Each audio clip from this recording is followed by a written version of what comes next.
Hi friends, today వచ్చేసి బెండకాయ curry అనమాట. దీనికి ముందుగానే నేను బెండకాయలు కట్ చేసేసుకున్నాను, టమాటోస్, కొద్దిగా ఆనియన్ కూడా కట్ చేసి పెట్టుకేసుకున్నాను. దాని తర్వాత కొద్దిగా కరివేపాకు రెడీ చేసి పెట్టుకున్నాను అనమాట. దీనికి పచ్చిమిర్చి కూడా యూజ్ చేశాను. తర్వాత ఒక బౌల్ తీసేసుకొని ఆయిల్ వేసేసి ఆవాలు జీలకర్ర వేసేసుకొని దాంట్లోకి ఈ విధంగా పచ్చిమిర్చి ఆనియన్స్ వేసేసుకొని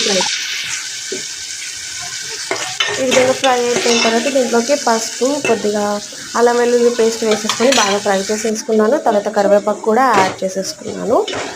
తర్వాత దీంట్లోకి ఏంటంటే బెండకాయలు ప్లస్ టమాటోస్ యాడ్ చేసుకొని బాగా ఉడికించాలి. ఉడికించిన తర్వాత బాగా ఆయిల్లోనే ఎక్కువ ఫ్రై చేస్తూ ఉండాలన్నమాట. ఈ విధంగా నేను ఫస్ట్ టమాటోస్ వేసాను, టమాటోస్ని బాగా ఫ్రై చేశాను. ఇందులో ముందుగానే పచ్చిమిర్చి వేసినప్పుడు నేను కొద్దిగా సాల్ట్ వేసాను. మీరు కూడా ఆ విధంగా యాడ్ చేసుకోండి. ఆ విధంగా వేసుకుంటే పచ్చిమిర్చి అనేది చేదు బారకుండా ఉంటుందన్నమాట. ఈ విధంగా బెండకాయలు వేసుకొని బెండకాయలు కూడా బాగా ఫ్రై చేసుకోండి. చాలాసేపు ఉడికించండి, చాలా టేస్టీగా ఉంటుంది. ఈ విధంగా వచ్చిన వాటర్ అంతా వెళ్ళిపోయి మంచిగా దగ్గరికి అవుతుంది అన్నమాట. ఆయిల్ తర్వాత ఈ కొత్తిమీరను కొద్దిగా యాడ్ చేసేసుకొని బాగా దగ్గరకు అయ్యేంత వరకు మనం గ్యాస్ పైన ఉంచుకొని ఉడికించుకొని సర్వ్ చేసుకోవడమే.